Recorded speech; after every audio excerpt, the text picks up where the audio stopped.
Olá, quarto ano, tudo bem com vocês? Hoje, segunda-feira, estamos iniciando mais uma semana, dia 9 de novembro de 2020, né? Estamos iniciando essa semana e estamos iniciando com a disciplina de português, tá? Vocês vão abrir o livro de vocês na página 40 para que a gente possa dar início ao conteúdo de hoje, que é o medo.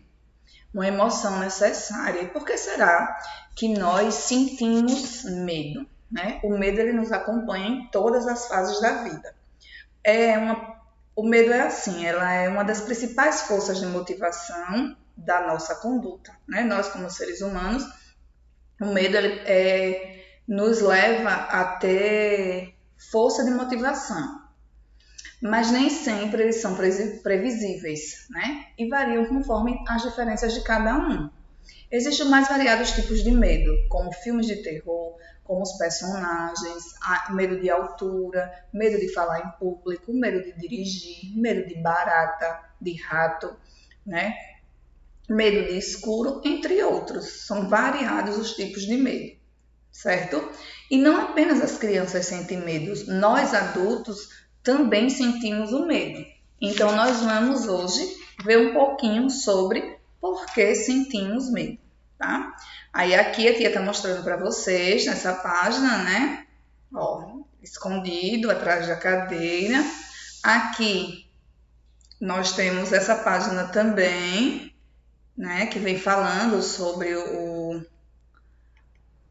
que o Urbano está fazendo, e na página 40 é que nós vamos iniciar com por que sentimos medo. Ao chegar à escola na segunda-feira, Urbano contou aos colegas e à professora o que tinha acontecido com ele no fim de semana. Quando fui dormir, fiquei com medo do que o fantasma do filme aparecesse no quarto. Olha só, ele estava com medo que o fantasma do filme que ele assistiu aparecesse no quarto dele. O medo é uma emoção natural. Por mais que em alguns casos saibamos que nada daquilo que provocou é real, podemos ter a sensação de que corremos perigo. Número 1. Assim como Urbano, você já sentiu medo de algo irreal, ou seja, que não existia na realidade, de quê? 2. Quais sensações essa emoção lhe causou? Assinale-as. Aceleração dos batimentos cardíacos, tremor, suor frio. A professora Elaine, a fim de compartilhar com os alunos outras informações sobre o medo, decidiu ler para eles uma curiosidade científica sobre esse assunto. Ela explicou à turma que esse gênero textual contém informações envolvendo a ciência. 3. Na sua opinião, o que podemos encontrar em uma curiosidade científica sobre o medo? Assinale com um X. A forma como o medo age no cérebro, explicações para as sensações físicas decorrentes do medo, uma narrativa cujo protagonista vivencia uma experiência assustadora. Então vamos ver a seguir o texto que a professora Elaine mostrou à turma. Hora da leitura. Por que suamos frio quando sentimos medo? Você está fazendo um passeio pela floresta e de repente um urso faminto sai da caverna correndo na sua direção. Seu coração quase salta pela boca e os pelinhos do seu braço ficam todos em pé. Suas pernas parecem que ganham um motorzinho e você corre como um atleta. Ao mesmo tempo, uma onda gelada percorre o seu corpo e você sua frio. Tudo isso foi disparado pelo medo que pegou você no susto. Tudo bem, você pode não topar com um urso na floresta, mas um cachorro feroz em uma rua deserta talvez, não é mesmo? O suor frio é apenas uma das muitas reações de nosso organismo diante de uma situação de estresse ou ameaça. Em consequência do medo, o nosso corpo sofre uma revolução.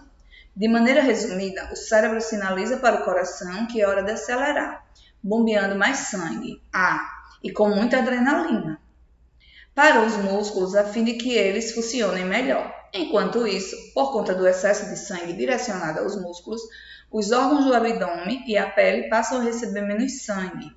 E é essa a razão pela qual a gente sente a sensação de frio na barriga, a pele gelada pelo suor e começa a tremer. Essa mudança brusca no funcionamento do corpo nos prepara para fugir ou lutar, exatamente como acontecia com os homens das cavernas naquele tempo. Eles precisavam conviver com animais enormes como ursos pré-históricos. Se eram pegos, ainda tinha alguma chance de escapar por conta da pele molhada de suor, que ficava mais escorregadia, facilitando a fuga. Hoje não precisamos mais fugir de ursos, mas outras situações nos fazem suar de medo, não é mesmo? Exatamente como é, né? Até mesmo nós adultos, sentimos medo. Vamos lá. Hora de explorar o texto. Após a leitura do texto, a professora Elaine explicou que a curiosidade científica é um gênero textual curto que, por meio de linguagem clara e objetiva, transmite ao leitor a informação pouco conhecida. Aí ela fala aí, esses gêneros textuais, assim como os demais textos de divulgação científica, informam ao público descobertas feitas com a ajuda da ciência. Tá aí o nome, curiosidade científica. Número 1. A fim de familiarizar a turma com o gênero textual em estudo, a professora comentou que a curiosidade científica geralmente é composta de título, corpo do texto e imagem. Letra A. Sublinhe no texto o título. B. A maior parte do texto verbal presente na curiosidade corresponde ao título, ao corpo do texto.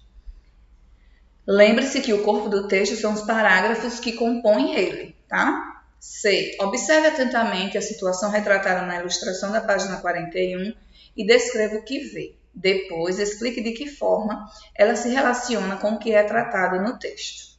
Página 43.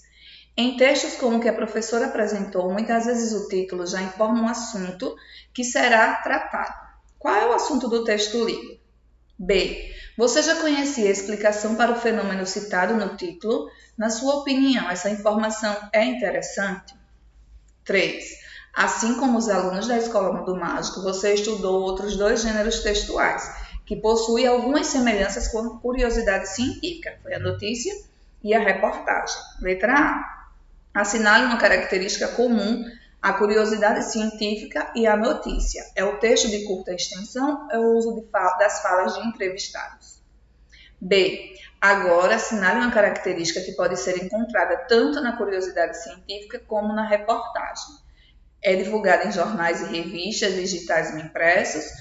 Uma de suas partes é a manchete. C. Ligue cada gênero textual à sua característica marcante. Nós temos a reportagem, a curiosidade científica e a notícia, que vocês vão ligar para cada um referente ao lado, né? Cada de acordo com a sua característica. 4. De acordo com a curiosidade científica lida, o corpo humano sofre uma revolução em consequência do medo. Letra A. Quais reações físicas caracterizam essa revolução? Segundo o texto, enumere-as. B. Ainda de acordo com o texto, essas reações do nosso corpo têm a função de nos preparar para fugir ou lutar. Com base nas informações obtidas, o que isso quer dizer? 5. Interessado em pesquisar mais textos de divulgação científica, Marina quis saber em qual veículo o texto lido pela professora tinha sido publicado. Letra A. Para ajudá-la a localizar essa informação, volte ao texto das páginas 41 e 42 e circule o nome da revista responsável pela publicação da curiosidade científica. De acordo com o nome da revista, é possível dizer que ela é voltada ao público adulto ou infantil. C. Você já sabe que textos de divulgação científica são escritos com o objetivo de informar ao leitor um fato descoberto com o auxílio da ciência. Qual é, então, a provável ocupação de quem escreveu o texto lido? Pesquisador, professor, estudante de áreas relacionadas às ciências ou jornalista? Enquanto a professora lia o texto em voz alta, Urbano reparou que, apesar de ser um texto científico, foi empregada uma linguagem leve e divertida. Letra A. De acordo com o que Urbano observou, você diria que a linguagem usada no texto ela é formal ou ela é informal? B. Sublinhe no texto dois trechos que comprovem sua resposta ao item anterior. 7. Ao reler o texto individualmente, Ita ficou em dúvida com relação ao significado das palavras sua, topar e brusca.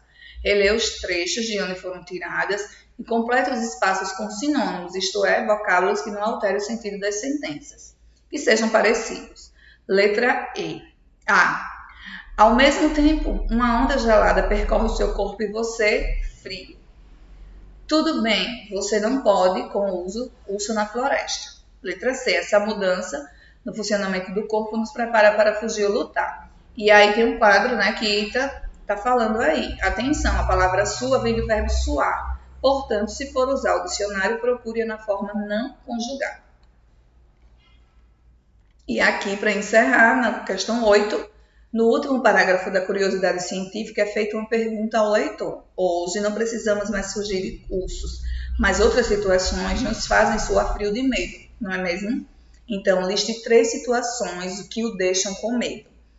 Ele pede para se reunir com os colegas, trocar os cadernos e elaborar um pequeno texto de 2 ou 3 parágrafos, sugerindo ao outro formas de superar esses medos.